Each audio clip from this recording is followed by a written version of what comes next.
Shalom semua warga kerajaan. Sekali lagi saya katakan have a blessed Christmas. Tetapi jangan lupa kita menantikan kedatangannya yang kedua. Kalau kedatangan pertama dengan begitu precise, begitu luar biasa, digenapi semua nubuatan tentang Kristus, maka yang pasti yang kedatangan yang kedua juga sama. Jangan lupa saudaraku, ada banyak sekali cerita-cerita hoax tentang Yesus itu pergi ke Tibet untuk dia belajar kebatinan, belajar shamanism, belajar tentang ilmu-ilmu. Saudara jangan percaya itu semua. Bahkan ada seorang pengkhotbah berkata, wah Yesus nggak jelas. Dari usia 12 sampai 30 tidak tercatat. Beda dengan nabi-nabi dari kepercayaan lain. Itu pengkhotbah loh. Pengkhotbah Kristen, dia sebut dirinya Kristen. Waduh, berarti dia tidak mengerti firman Allah. Firman Tuhan berkata, ketika Yesus berusia 12 tahun, seperti kebiasaannya, perhatikan ini. Kebiasaan orang tua itu menurun pada anak.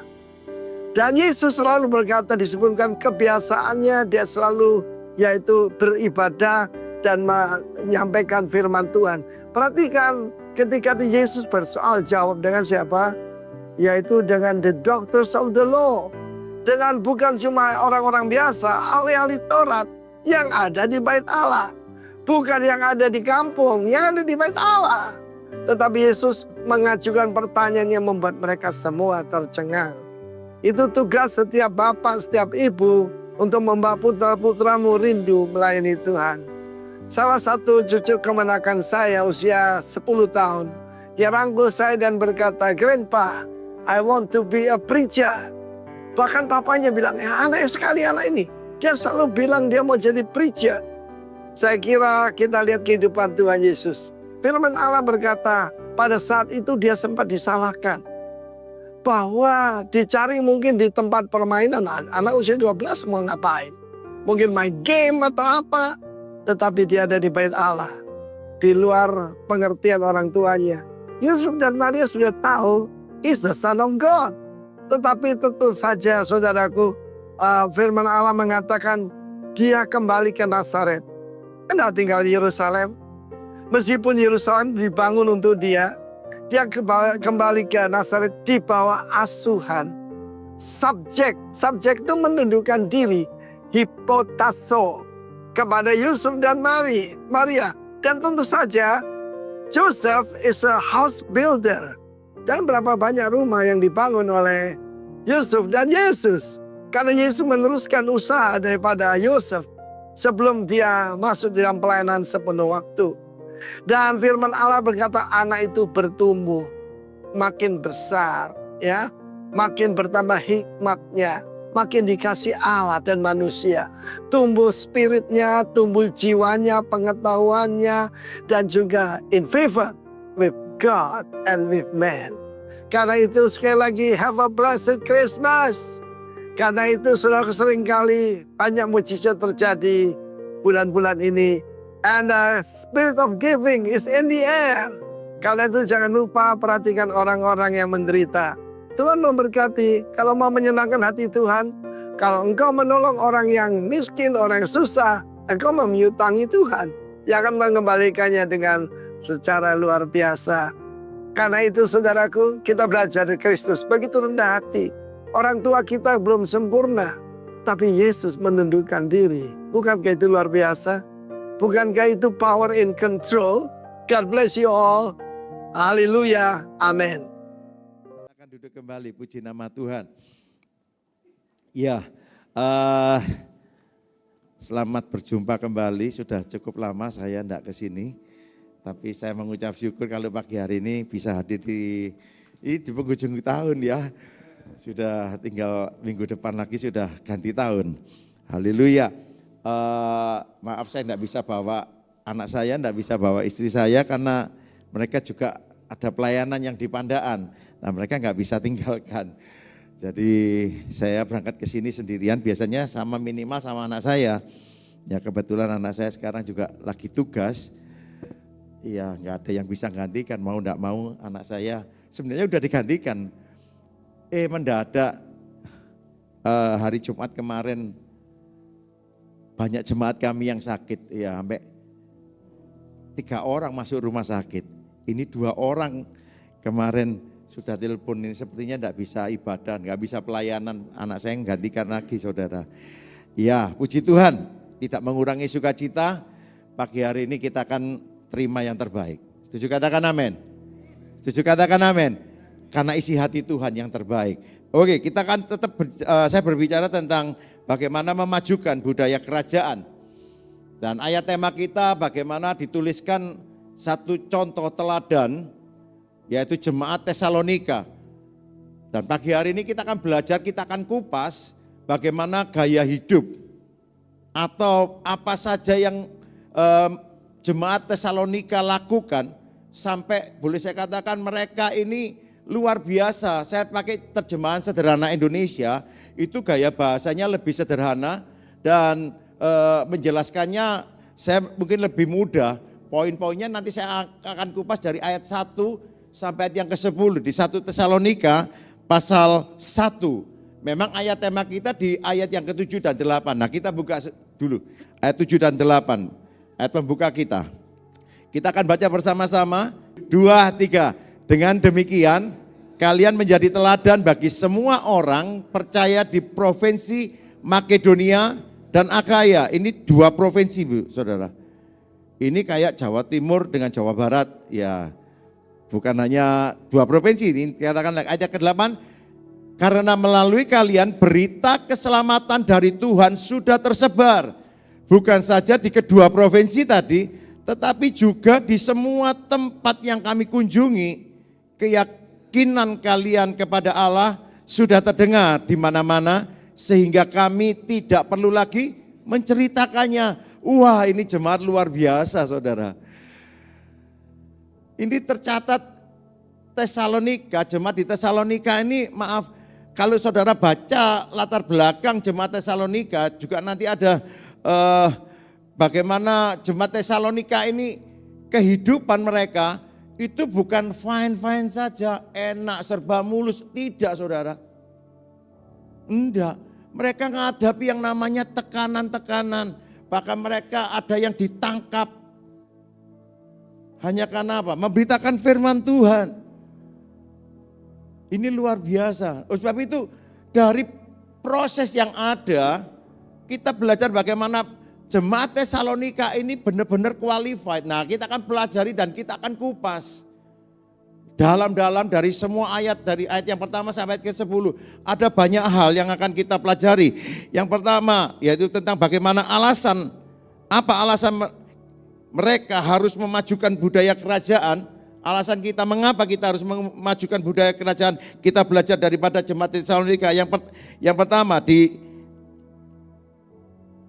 1 Tesalonika 1 ayat yang pertama, ya terjemahan sederhana Indonesia dikatakan begini, kepada jemaat di kota Tesalonika, yaitu kalian yang sudah bersatu dengan Allah Bapa dan Kristus Yesus penguasa kita, salam sejahtera dari Paulus, Silas, dan Timotius, mereka yang memberitakan Injil awal-awal membuka pelayanan di Tesalonika. Kiranya kalian semua senantiasa hidup tenang dan menikmati kebaikan dari Allah Bapa dan Kristus Yesus penguasa kita.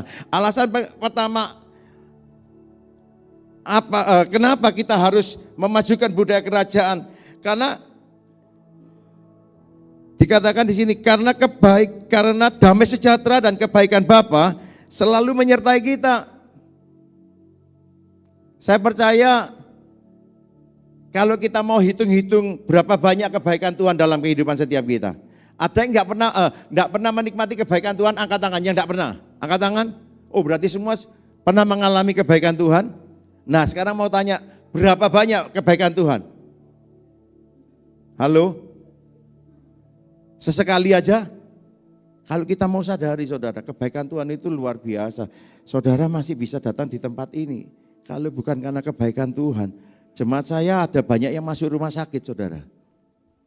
2 yang masuk rumah sakit. Ya karena apa saudara? Ya ada karena batuk, gak selesai-selesai. Yuk, hanya karena batuk saudara, langsung drop. Semuanya turun semua, gak bisa bangun. Yang satunya kena virus.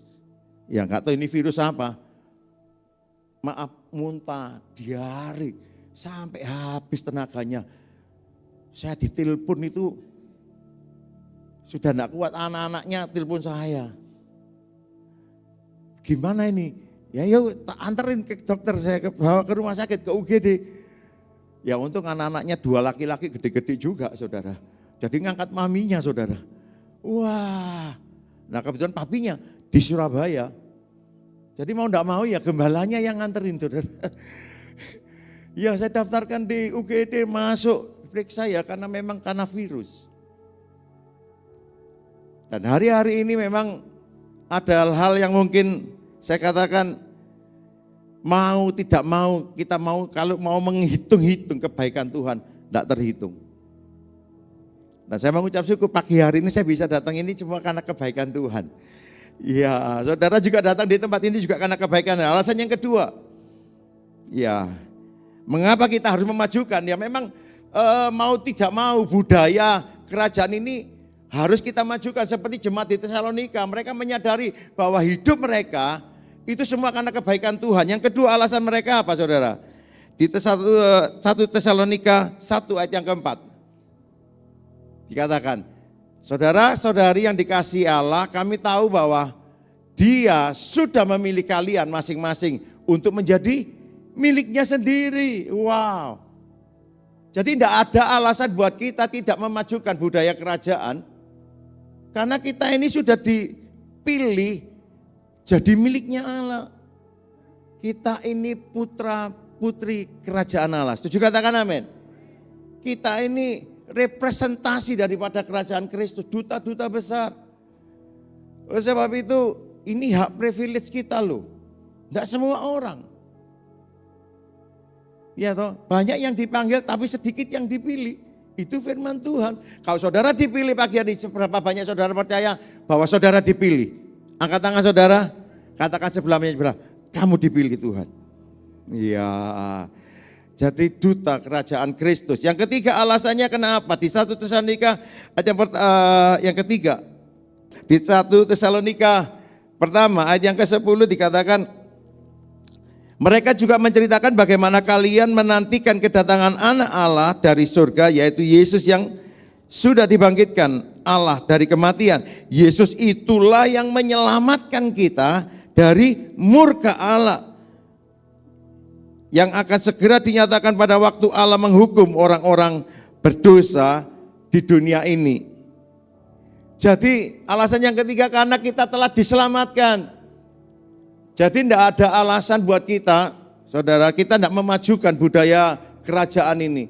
Saya percaya nanti kita akan banyak belajar bagaimana budaya nilai-nilai kerajaan Allah. Itu ada di jemaat Tesalonika ini saudara. Ini luar biasa, makanya tidak heran. Mereka hidup itu saudara tidak sekedar hidup. Mereka punya purpose, punya tujuan. Dan mereka menghidupi nilai-nilai kerajaan Allah. Mereka tidak perlu susah-susah. Dan lihat dampaknya saudara. Kalau ini 2 provinsi lebih lagi di mana kami melayani.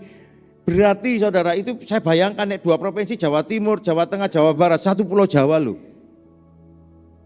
Ini powerful sekali jemaat saudara. Mereka ini terkenal. Sampai Paulus, Silas itu berkata, setiap kali aku mau melayani, mereka sudah dengar bagaimana kehidupan jemaat Tesalonika. Saya tidak bisa bayangkan, seluruh pulau Jawa tahu bagaimana gaya hidup jemaat Rock Malang. Loh, keren toh itu saudara, itu keren buat kerajaan surga. Loh, ini tercatat loh. Loh, sekarang ini jauh lebih mudah untuk kita bisa terkenal, ada media.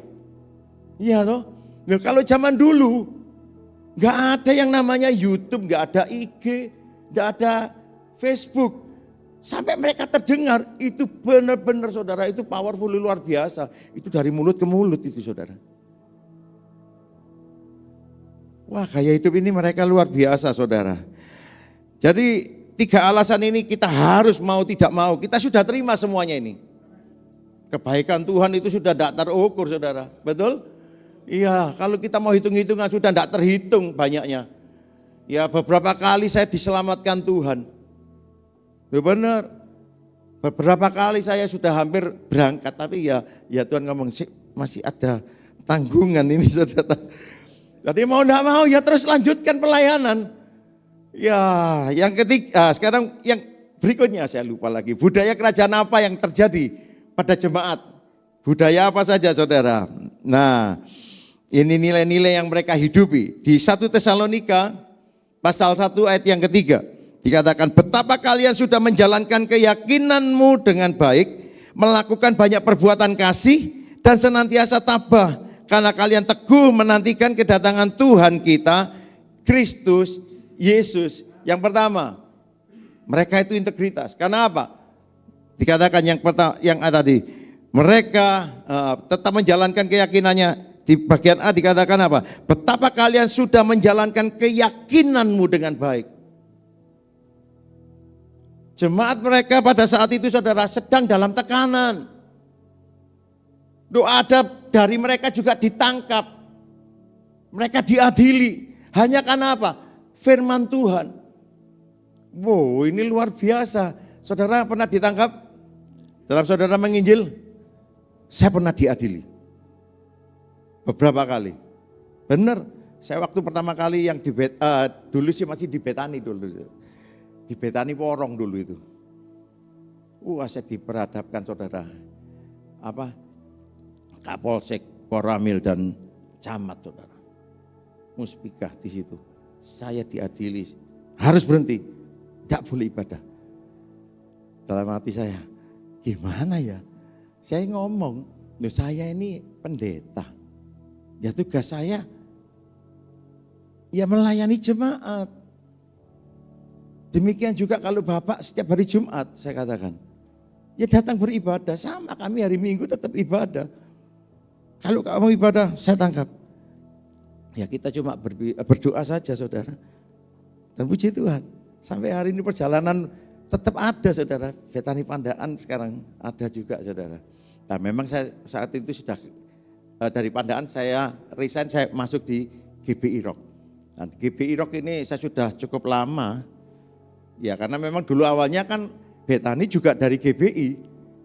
Ya waktu saya pejabat di GBI dulu Betani, saya enggak resign juga, saya enggak pindah ke Betani. Saya tetap, akhirnya saya keluar lagi dari Betani, saya masuk di GBI.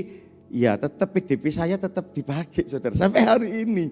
Ya puji Tuhan sampai jadi pendeta. Ya gemuk-gemuk ini ya jadi pendeta saudara. Haleluya. Ya kita ngambil pendetanya bareng-bareng Pak ya. Ya sama Pak Sugiharto waktu itu ya. Ya puji Tuhan. Nah mereka tetap menjalankan ibadah. Ya sekalipun dalam tekanan mereka tetap melayani, mereka tetap menginjili. Ya di tengah-tengah ancaman. Yang kedua nilai mereka, apa yang mereka hidupi saudara. Yaitu yang B, melakukan banyak perbuatan kasih. Yaitu tetap melakukan banyak perbuatan kasih. Love.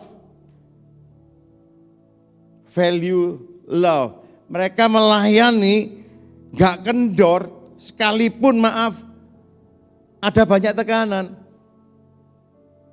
Biasanya kalau dalam keadaan baik semangat melayani Tuhan. Tapi nek wis kantongnya kempes saudara, gak nyekel duit, mikir. Lo iya toh, lo jujur aja deh. No, banyak jemaat yang kami layani begitu. Saya Pak Gem, aku tak boleh duit dhisik. Ini hal yang sepertinya biasa, tetapi di jemaat Tesalonika mereka tidak seperti itu. Karena apa? Mereka termotivasi dengan yang namanya love, kasih. Yang namanya kasih itu memikirkan orang lain. Kasih itu memberi. Sekali lagi, sebenarnya definisi kasih, love, agape itu memberi tanpa pamrih. Itu yang harus kita hidupi. Makanya Tuhan Yesus memperbarui kan hukum yang pertama dan utama, kasihlah Tuhan Allahmu, kasihilah sesamamu seperti dirimu sendiri. Lalu diperbarui lagi, aku memberi perintah yang baru. Mengasihi Tuhan dan mengasihi sesama, sama seperti Yesus mengasihi jemaat, mengasihi manusia. Perintah yang itu di-upgrade saudara. Dengan apa? Memberikan nyawa. Ini paling tidak enak. Dan mereka di tengah tekanan, mereka tetap melayani, mereka membagikan kasih hidupnya. kepada orang lain. Ini luar biasa. Yang ketiga, nilai apa yang ada pada mereka? Humility, yaitu dikatakan dan senantiasa tabah. Ya, kata tabah itu artinya tidak kendor, tidak hilang semangat. Kalau dalam terjemahan baru di TB itu ketekunan. Ya, orang tekun itu saudara, apapun saudara, keadaan apapun, kondisi apapun tetap dilakukan. Mereka enggak kendor, enggak hilang semangat, tidak menyerah. Atau dengan kata tidak melakukan apa-apa. Nah, seringkali kan kita seperti itu. Kita ini tidak bisa bertahan dalam tekanan. Ya puji Tuhan, kalau Tuhan izinkan saya berkali-kali saudara, sampai 3 kali. Oh enggak 3 kali, 4 kali. Tapi yang kedua ketiga itu saya dipanggil kepala desa sama ketua pemuda. Lalu yang keduanya itu saya dipanggil di tengah-tengah lapangan saudara. Itu kumpul dibeberin terpal satu warga. Itu satu dusun, hampir satu dusun. Puluhan orang saudara, banyak. Waduh, saya diadili begini saudara. Saya cuma diam aja saudara. Saya enggak karena kita membuat kegiatan untuk kami donor darah dan kami pengobatan gratis sama bagi sembako. Itu yang dipermasalahkan. Mereka minta izin, saya katakan ini izinnya. Muspika sudah dapat dari lurah, kecamatan, dan Ramil, Kapolsek. Semua sudah ada tanda tangan stempel. Mereka nggak bisa serang kami lewat izin. Karena kami resmi. Nah mereka serangnya yaitu tadi bahasa yang sama. Berusaha mengkristenkan. Itu bahasa mereka. Saya katakan kami berbagi aja kok. Kami tidak suruh apa-apa, kami tidak minta apa-apa. Kami cuma berbagi, datang kami bagi. Itu aja itu dipermasalahkan saudara. Ya puji Tuhan. Itu sudah kami hadapi, saya gini-gini kan. Ya terakhir tahun kemarin saya ditelepon. Cari saya saudara, mau ketemu saya.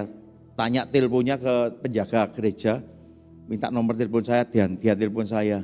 Cuma ngasih kabar apa saudara. Saya pikir ada hal yang penting kah? Gitu kok cari-cari saya. Orang warga yang nggak taunya dulu itu pernah ada di tengah-tengah orang-orang itu yang ngadili saya saudara. Dia cuma telepon ngomong aja apa saudara. Pak Yo tahu enggak orang yang pernah maki-maki Pak Yo waktu di lapangan. Saya katakan waduh.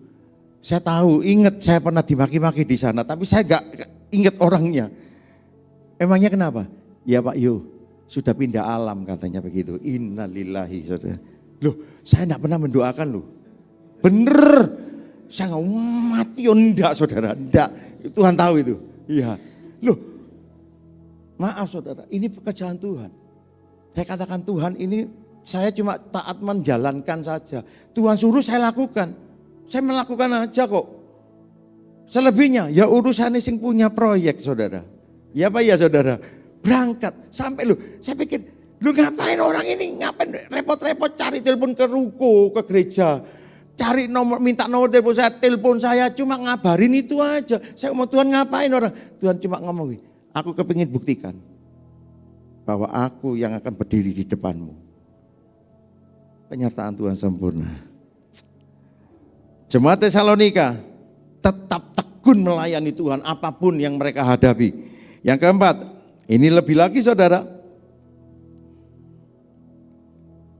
Ya, tetap teguh. Ya, kenapa dikatakan kalian teguh menantikan kedatangan Tuhan kita, Kristus Yesus. Kata teguh, saya coba buka di KBBI, itu tetap. Tidak bergeser, kokoh, kuat, berpegang kepada janji, kepada perkataan, erat, tidak berubah, konsisten. Itu yang namanya teguh, bukan Pak Teguh. Ya punya nama Teguh ini luar biasa saudara. Ini kriterianya banyak banget saudara. Jadi boleh saya katakan sekali Yesus, tetap Yesus. Yang setuju katakan amin. Iya harusnya begitu, ini jemaat Tesalonika seperti itu. Apapun tantangan boleh, mereka tetap teguh percaya. Ini luar biasa. Kami melayani di Brimob, ada satu moto, satu nilai yang mereka terus ucap-ucapkan saudara. Ini, sekali melangkah, pantang menyerah. Sekali tampil, harus berhasil. Ini motonya Brimob. Oh iya, ini yang membuat kami juga mau tidak mau harus lakukan juga yang sama. Karena kami dipercaya untuk kami melayani para siswa. Ya tahun ini, akhir tahun ini sudah tidak ada. Pertengahan tahun kemarin terakhir, ya menjelang pemilu, sudah stop dulu. Nggak tahu nanti tahun depan ini masih ada siswa. Karena hampir 3 tahun kemarin waktu pandemi pun sudah ada siswa saudara. Itu 2 gelombang, Januari sampai Juli. Nanti Agustus sampai Desember gitu saudara. Wah banyak saudara, sekali datang itu siswa yang Kristen aja, itu kan seluruh Indonesia. Nah, seluruh keseluruhan itu hampir 4.000, kadang 3.500. Jadi yang Kristen aja kurang lebih 500-an saudara. Anak-anak yang masih muda-muda, masih gondol-gondol, masih baru-baru, itu seluruh Indonesia datang.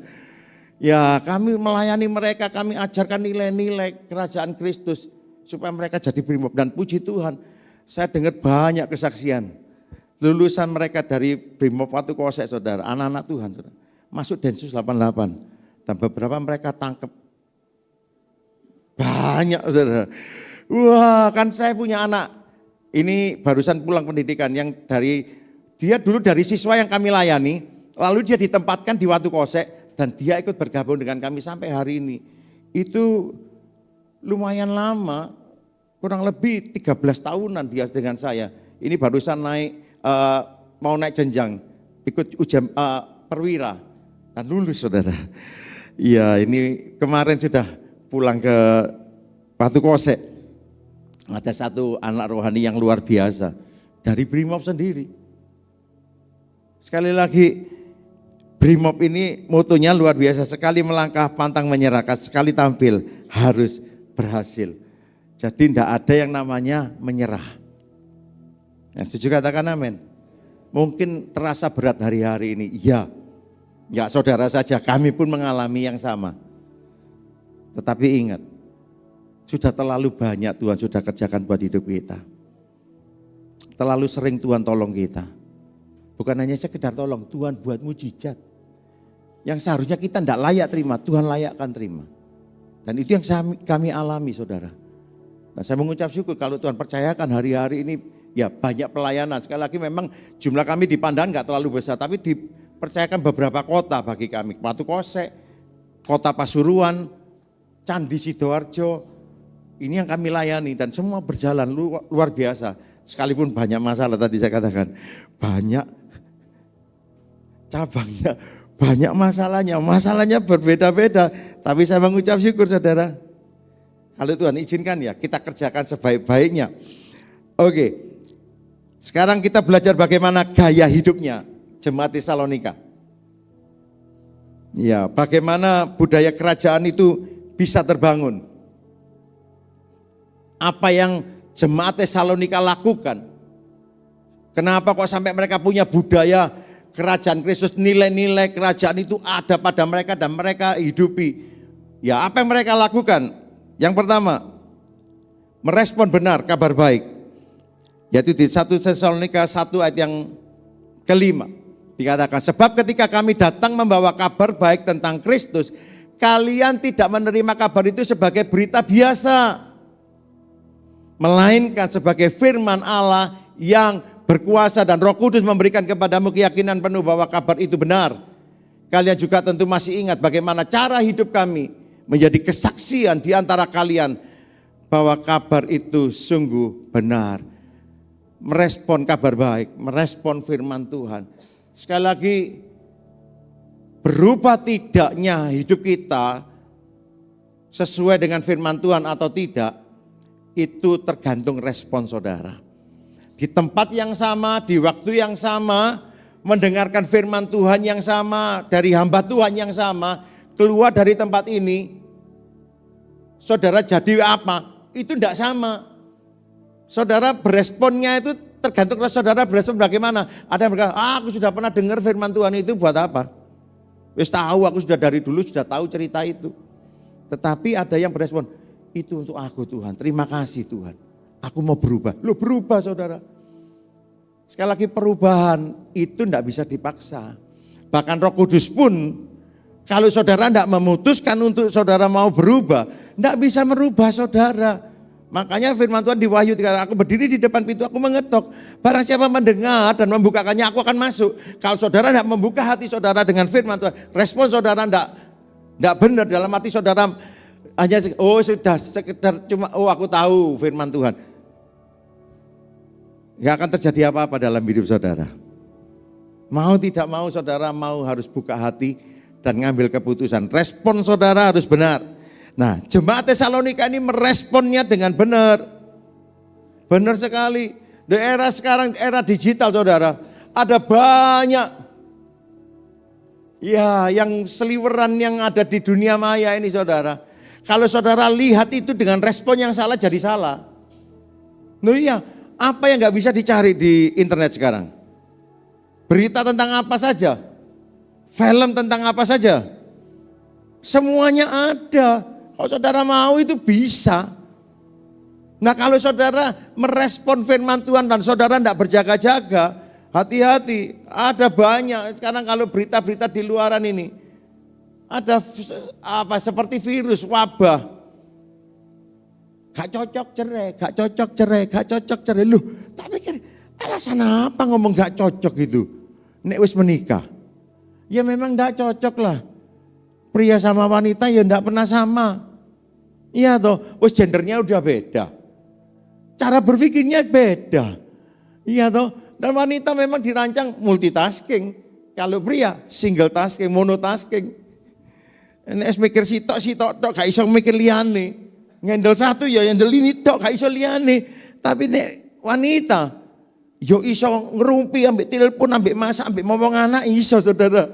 Iya itu wanita itu. Makanya kalau ngajak istri jalan gitu kelihatannya enggak lihat apa-apa dari sana. Hun, itu di sana ada baju bagus warnanya merah bagus. Duh, kapan kamu lihatnya ngomong begitu? Ya itu wanita saudara.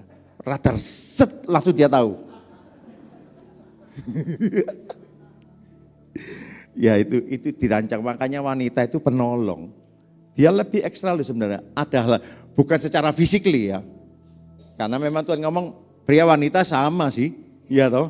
Tetapi ada kelebihan-kelebihan yang tidak dimiliki oleh pria. Itu tujuannya apa? Supaya wanita jadi penolong. Makanya jangan sia-siakan istri saudara, para pria. Yang setuju katakan amin para pria. Iya, sayangi istri saudara. Haleluya. Saya lihat wajah-wajah suami hari ini ya. Ada yang masih habis bentrok sama istri sepertinya. Sekali lagi, biarlah kita punya pola pikir ya. Ini penting sekali saudara. Saya pernah baca kunci sukses daripada Pak Ciputra. Ancol, Jaya Ancol. Saudara tahu Ancol pada saat itu, Pak Ciputra ngomong di bukunya, itu rawa-rawa, banyak nyamuknya, kotor, kumuh. Tapi dari seorang Pak Ciputra, dia lihat, oh ini prospek. Ini responnya benar, lihat orang pada enggak mau beli. Sekarang daerah Ancol enggak murah. Betul ya? Saya enggak tahu harga di sana, tapi saya percaya enggak murah. Di situ dibangun sedemikian rupa proyeknya Pak Ciputra. Luar biasa. Itu respon yang benar pada saat dia melihat sesuatu. Makanya dalam kehidupan kita perlu belajar berespon benar. Karena respon itu menentukan hasil. Apalagi terhadap firman. Jemaat Tesalonika ini merespon dengan benar.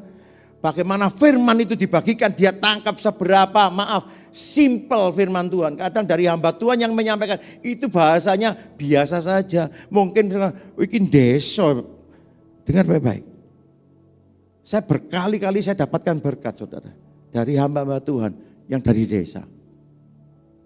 Kami juga ditelepon beberapa teman, ini dari desa mau melayani, ayo datang, saya katakan begitu. Ya kami dengar saudara, dan kami diberkati, dan beberapa jemaat ngomong, aku kena dengan khotbahnya, padahal bahasanya maaf ya, belepotan saudara, ya orang desa. Sekali lagi kalau firman Tuhan itu tidak berbicara siapa yang nyampaikan, firman Tuhan tetap perkataan Allah, tidak bisa tidak. Nah respon saudara lah yang menentukan, saudara meresponnya dengan baik atau tidak. Sekalipun hamba Tuhan yang wah luar biasa, saudara responnya, ya seru aku. Berubah enggak saudara? Ya gak berubah sampai kapanpun. Sampai Tuhan panggil gak berubah saudara. Bertobat pagi hari ini saudara. Jangan ada pada jemaat di tempat ini. Setuju katakan amin? Ya sudah, haleluya. Bertobat pagi hari ini. Yang kedua, 1 Tesalonika 1 ayat yang ke-6 dikatakan, tetapi orang-orang Yahudi, lagi pula sekalipun orang-orang lain menyebabkan banyak penderitaan terhadap kalian, karena kalian percaya penuh kepada Yesus, kalian tetap mengikuti teladan kami. Nah, juga di Kisah Para Rasul dicatat saudara, dikatakan, tetapi orang-orang Yahudi menjadi iri hati dan dengan dibantu beberapa penjahat. Ini loh, orang Yahudi sampai iri dengan jemaat Tesalonika saudara. Dikatakan sampai dia minta tolong penjahat pasar itu, dikatakan dibantu beberapa penjahat. Di antara petualang-petualangan di pasar, ini maaf gak biasa pakai ini ke baju saudara. Mereka mengadakan keributan dan mengacau kota itu. Mereka menyerbu rumah Yason dengan maksud untuk apa? Menghadapkan Paulus dan Silas kepada sidang rakyat. Akhirnya siapa? Ya Yason ini yang disidang akhirnya. Karena pada saat itu memang Paulus Silas sudah nggak tahu itu karena dipimpin Roh Kudus, memang nggak dicatat. Mereka sudah keluar dari Tesalonika. Akhirnya Yason itu yang di sana, orang Tesalonika sendiri yang akhirnya diadili saudara. Loh, kondisi saat itu nggak enak kekristenan di sana. Tetapi mereka tetap bertahan untuk tetap percaya. Sekalipun menderita. Ini sih paling angel. Tetap percaya nek lagi diberkati. Oh gampang. Oh Tuhan itu baik.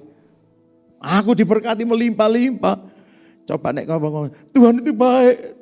Sekalipun dompetku gak ono isine. Saudara bisa ngomong Tuhan baik. Isa sehari. 2 hari seisa.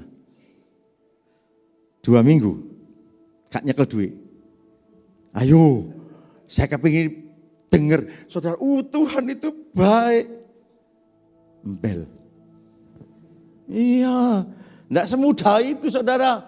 Ya saya percaya di tempat ini enggak ada saudara. Ya di Pandaan yang banyak. Di sini enggak ada yang ngaku maksudnya saudara. Sekali lagi mereka bertahan, enggak mudah loh. Orang bertahan itu lebih berat loh.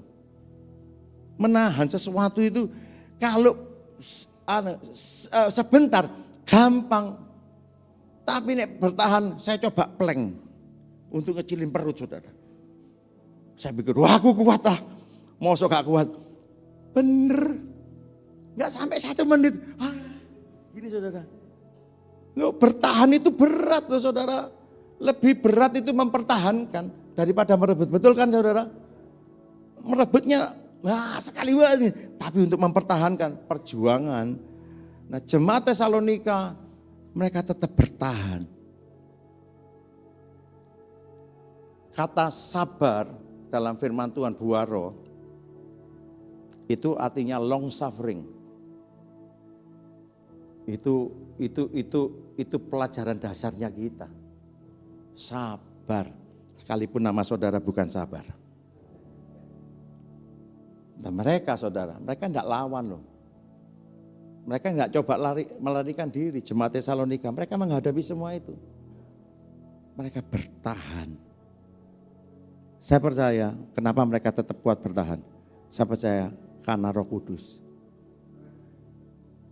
Sendiri kita nggak bisa, nggak sanggup. Tapi ada Roh Kudus. Tapi tergantung keputusan kita memutuskan untuk tetap bertahan atau tidak.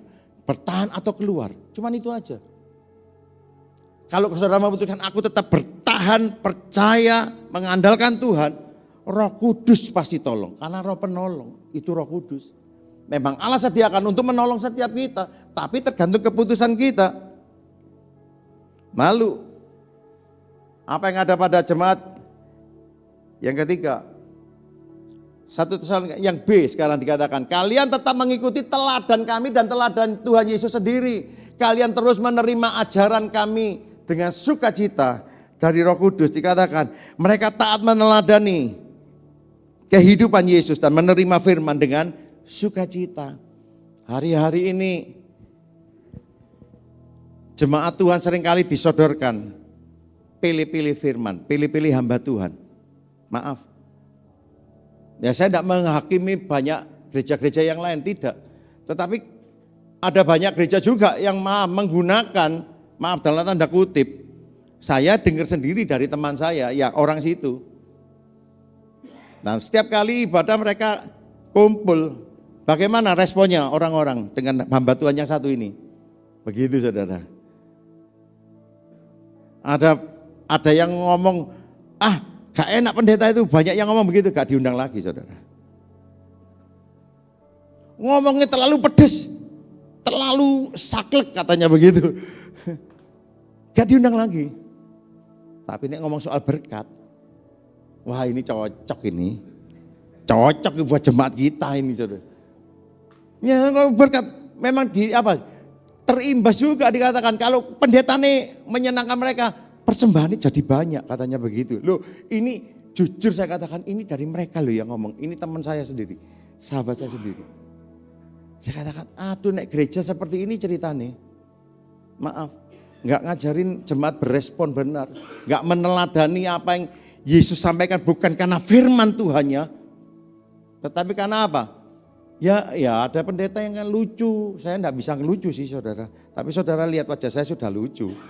Iya toh, ya saya berharap seperti itu, saya berharap sih GR saya ini saudara.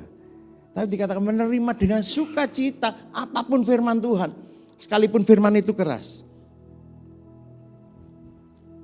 Ada firman yang datang kepada saudara, maaf itu keras banget. Ada banyak jemaat juga yang gak enak. Saya sepertinya pendeta itu gak suka sama saya. Selalu ngomongin saya loh, padahal loh saya khotbah pun nih buat semua orang. Kalau saudara kena terus itu bukan karena saya, karena Roh Kudus yang ngomong kepada saudara. Katakan amin. Bukan hanya terima, mereka taat. Mengikuti teladan Yesus. Ini yang sulit. Ya menerima kayak itu aneh mau nerima, tapi taat melakukan itu tidak mudah. Itu yang namanya taat, tetap melakukan apapun keadaan. Itu orang yang taat. Kami di Brimob itu sudah sangat-sangat kental dengan bahasa ketaatan ini. Submit, ketaatan, loyal, itu selalu kami ajarkan di sana. Mereka harus berkata yes kepada komandannya. Tidak ada kata, makanya saya kalau melayani kami di Watu Kose enak saudara. Para siswa bangkit berdiri, semua bangkit berdiri, tepuk tangan, joget semua saudara. Lu bener, mereka diajari taat perintah. Sekalipun pendeta yang merintah saudara. Bukan karena mereka sudah terbiasa latih ketaatan mereka. Seharusnya kehidupan kita ini militan seperti mereka.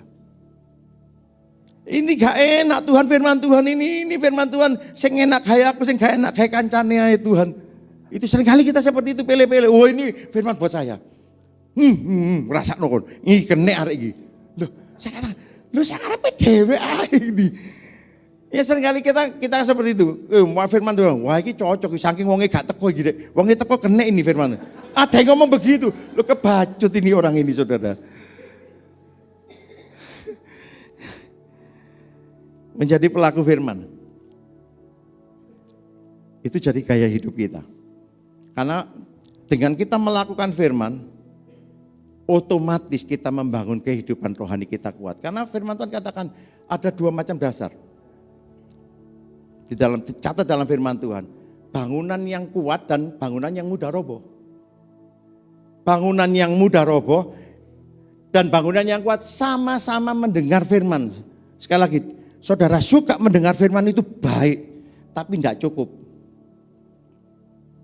butuh ketaatan melakukan. Rumah yang mudah roboh karena apa? Dia suka mendengar tapi gak pernah melakukan. Jarkoni, iso ujar gak kelakoni.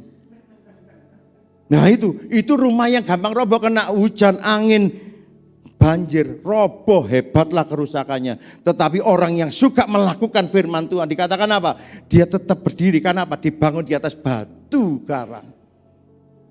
Jadi semakin saudara melakukan, bukan sekedar mendengar atau melakukan, semakin saudara menggali dalam fondasi kehidupan rohani saudara. Semakin saudara melakukan firman Tuhan, semakin saudara menanamkan fondasi lebih dalam lagi, lebih kokoh. Jadi kekuatan kerohanian kita ditentukan seberapa banyak saudara melakukan firman, bukan seberapa banyak firman yang saudara dengar. Ngomong sebelah menyebelah. Terus ngelakoni firman belum? Ya, yang ketegur puji Tuhan, bertobat. Jangan marah-marah saudara ya. Haleluya. Lalu yang keempat, 1 Tesalonika 1 ayat 7 sampai 9 dikatakan, dengan demikian kalian menjadi teladan bagi semua orang percaya di provinsi Makedonia dan Akaya. Karena melalui kalian berita keselamatan dari Tuhan telah tersebar bukan saja di kedua provinsi tadi, tetapi juga di semua tempat yang kami kunjungi. Keyakinan kalian kepada Tuhan, kepada Allah sudah terdengar di mana-mana sehingga kami tidak perlu lagi menceritakannya.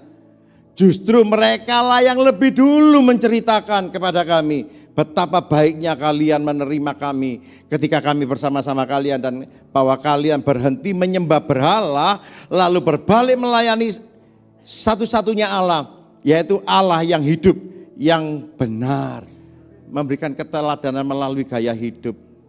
Ini powerful. Sudahlah, kita mendidik anak kita, seringkali kita salah dalam mendidik.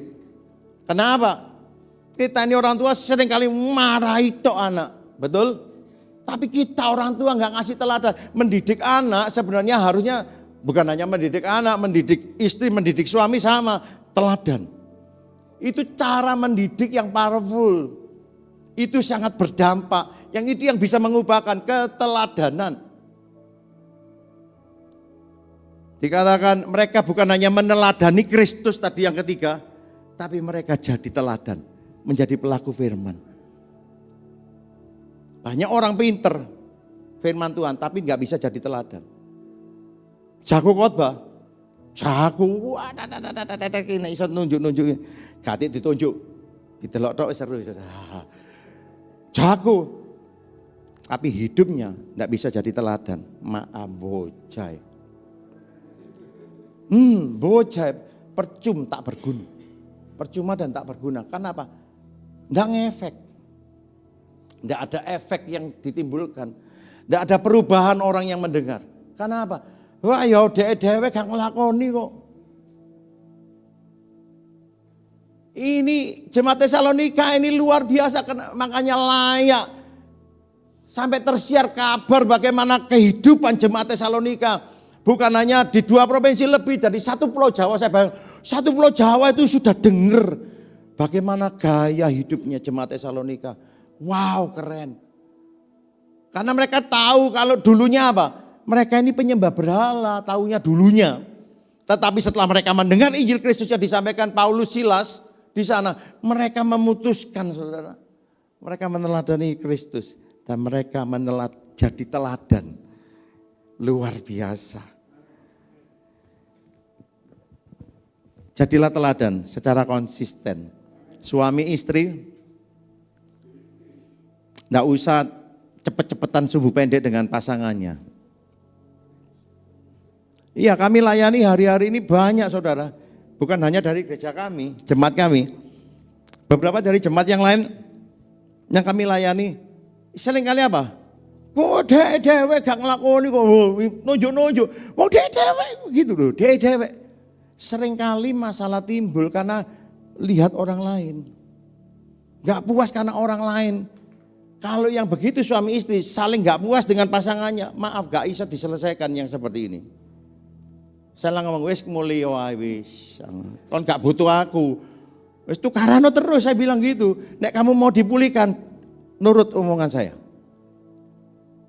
Minta maaf, minta maaf. Loh lah kok enak katanya. Loh, saya kan kepingin beres apa enggak? Nek gak kepingin beres ya mulai ya wis ini firman Tuhan. Iya toh, lebih dulu minta maaf lah. Setelah itu apa? Jadilah teladan, gak usah tuntut pasangannya berubah. Kalau kamu saling menuntut pasangannya berubah sampai Tuhan datang gak akan pernah berubah. Betul, kenapa? Kepahitan terus, ini pancut aja gak berubah-berubah. Lu padahal dirinya juga gak berubah. Lu mengharapkan orang lain berubah, kita gak berubah. Mengharapkan orang lain berubah, omong kosong. Kadang suami itu sombong. Wah sing salah, gak iso. Iya, para suami biasanya begitu. Gak kelem disalahno. Ada saudara, mereka konseling pranikah dengan saya. Calon istrinya itu guru Rocky kami. Nah saya ngomong, mereka tanya gimana ini nanti setelah menikah. Aku ngomong sama anak saya, kamu melok suamimu. Ikut suamimu enggak apa-apa. Kamu jadi berkat di sana. Tapi istrinya ngomong, tapi aku kepingin Pak Gem sing konseling kami juga. Oke, jadi mereka double konseling. Tapi konseling mereka cuma sehari. Saya 10 kali pertemuan. Loh bener. Wah, itu awal-awal mau memutuskan konseling saya dengan saya sudah ngomong. Terima dengan hati terbuka. Apapun yang saya ucapkan, karena ini firman Tuhan, saya katakan, saya akan tanamkan dasar-dasar firman Tuhan. Nah, selang beberapa kali ketemu bagaimana pelajaran, bagaimana suami mengasihi istri. Kan istri tunduk kepada suami. Kan dimulai dari suami mengasihi istri. Standar mengasihi, itu tadi seperti Yesus mengasihi jemaat. Dengan menyerahkan nyawanya. Dengan kata lain, maaf, saya kasih contoh. Kenapa Hawa dan Adam yang berbuat dosa, yang memetik buah terlarang itu siapa? Hawa. Tapi yang dicari Tuhan siapa? Adam. Man, where are you? Maaf. Tanggung jawab suami istri itu ada di tangan pria. Kepala. Saya ngomong begitu.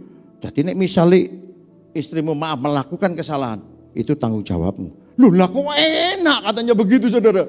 Oh dia sing nglakoni kok aku sih juru tanggung jawab. Nek wis jadi istrimu, kamu yang bertanggung jawab atas hidupnya. Bagaimana kamu mendidik, mengajarkan nilai-nilai. Itu dari kamu, meneladani kamu. Saya ngomong, loh kayak enak. Oh dia sing nglakoni kok aku sing tanggung jawab. Wis gak konseling-konselingan, keluar saudara. Waduh, wis satu ini ku tidak ulek kayak saudara. Anak saya nangis saja saudara. Dia nangis. Ya gitu itu Pak Gem. Aku keras banget sakarepe dhewe. Saya ngomong, gak apa-apa. Ngomong, gak mau konseling dengan saya, monggo kerso. Saya bilang, aku gak butuh kalian juga. Saya ngomong, kalian yang butuh saya sebenarnya. Iya selang 1 minggu. Telepon saya istrinya. Pak Gem. Iya akhirnya mau lagi katanya. Tapi suamimu kudu ngomong nang aku. Telepon. Lanjut lagi saya ngomong begitu. Suruh suamimu ngomong. Calon suamimu ngomong. Telepon. Kayu. Aku mau. Lanjut lagi. Siap tah? Ocok mutang-mutung aja. Akhirnya konseling. Dan hari ini saudara. Saya mengucap syukur. Ini saya dengar dari kakak perempuannya. Cece-nya ini yang anak saya yang menikah nih. Dia ngomong, ini malah anak adiknya ini yang aku tak delono, sering kali ini temen. Malah suaminya saudara, jauh bisa lebih mengasihi istrinya, lebih banyak mengalah. Saya katakan, oh puji Tuhan, hati saya melok seneng. Berarti lumayan saudara dengan katakan, keras, sempat doar gitu. Tapi dia minta diresponnya benar. Dan kehidupan mereka sudah 2 anak sekarang dipercayakan. Lucu-lucu saudara. Itu sukacita luar biasa. Itu sukacita yang luar biasa. Dan itu contoh itu keteladanan itu berbicara jauh lebih kencang daripada khotbah. Makanya istri gak seneng nek dikhotbahi terus sampai suami. Apalagi suami dikhotbahi istri. Iya. Wah, uang bulanan bisa dikurangi, saudara. Yang kelima, yang terakhir. Wah, ini waktunya udah lebih sedikit ini. Yang kelima, yang terakhir, saudara. Yaitu di 1 Tesalonika 1 ayat 8 dan 10 dikatakan, karena melalui kalian berita keselamatan dari Tuhan sudah tersebar bukan saja di kedua provinsi tadi, tetapi juga semua tempat yang kami kunjungi. Di ayat yang ke-10 dikatakan, mereka juga menceritakan bagaimana kalian menantikan kedatangan Tuhan. Dan dikatakan Yesus itulah yang menyelamatkan. Bagaimana mereka tetap mendeklarasikan di keadaan yang ini, yang namanya konsisten. Ini yang namanya seorang yang namanya representasi daripada kerajaan Kristus. Gak peduli apapun, mereka tetap menyampaikan, mendeklarasikan cuma Yesus satu-satunya juru selamat. Ada banyak kita, maaf, di tengah tekanan kita tidak berani menyampaikan kebenaran firman Tuhan. Sejujurnya saudara, saya di tengah masa itu, saya tidak melawan saudara. Saya cuma ngomong kebenaran aja. Ya dalam arti, kalau saya sebagai pendeta, saya ngomong, saya sebagai pendeta, saya akan melayani jemaat, apapun resikonya. Saya ngomong begitu saudara. Lalu mereka, wah begini, saya diem saja. Tapi puji Tuhan, tempat ini sudah kami pakai ini saudara. Hampir 5 tahun. Tidak ada masalah.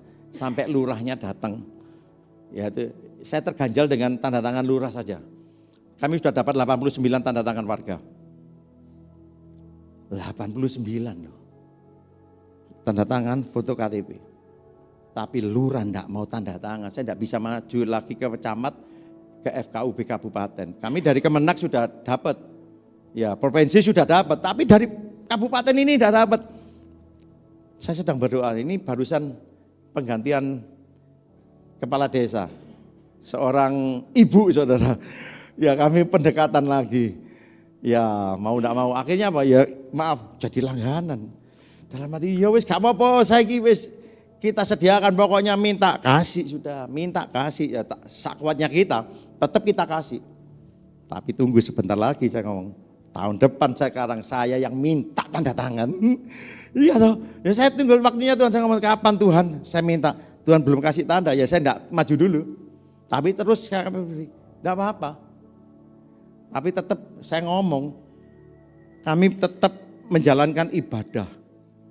Mereka minta beberapa izin kami, tunjukkan, loh provinsi sudah dapat.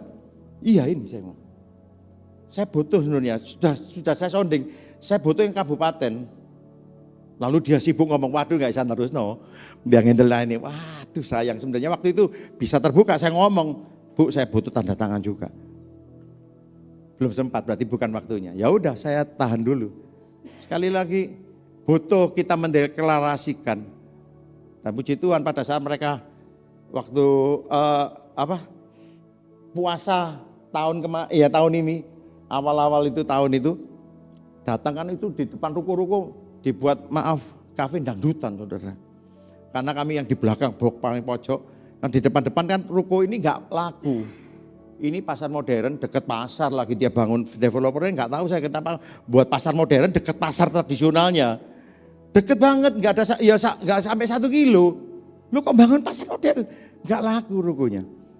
Nah kami dapat situ, kita diberi kemudahan banyak. Nah itu dibuat kafe dangdut. Nah lurah ini lagi rahasia dengan Satpol PP, dengan ada bulurannya. Pas saya setelah selesai ibadah malam, saya habis doa malam, saya keluar. Loh ketemu, Pak Yonatan. Saya untung, dari mana? Ya dari gereja Bu, mau dibikin mau dari kafe dangdut. Saya dari gereja nih habis doa malam, oh ya Pak. Ya puji Tuhan baik. Sampai hari ini terjalin baik.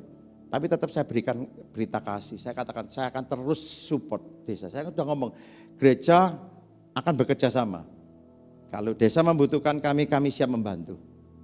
Itu yang terus kami soundingkan. Memang berat, jaluk terus. Kita belum dapat apa-apa ini saudara. Idul Adha langsung ditelepon. Kambing Pak ya 1, langsung saudara. Waduh, Nah ini bukan gembala kambing, langsung minta kambing saudara. Iya, gembala jemaat itu saya, bukan gembala kambing. Ya puji Tuhan ya, kita akhirnya turuti semuanya saudara. Dari jemaat Tesalonika, kita melihat bagaimana mereka memajukan nilai-nilai kerajaan dari gaya hidup mereka, keseharian mereka.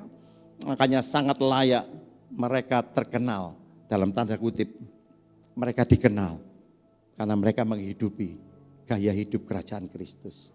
Nilai-nilai kerajaan Kristus mereka hidupi. Dari Tesalonika yang tadi kita baca, luar biasa. Saya coba renungkan, kalau jemaat Pandaan atau Malang ini seperti Tesalonika, saya sangat percaya. Bukan hanya Malang saja, Pulau Jawa, Indonesia mendengar bagaimana gaya hidup jemaat di Rock Malang ini luar biasa. Yang setuju katakan amin. Sama-sama kita bagi berdiri, kita akan berdoa.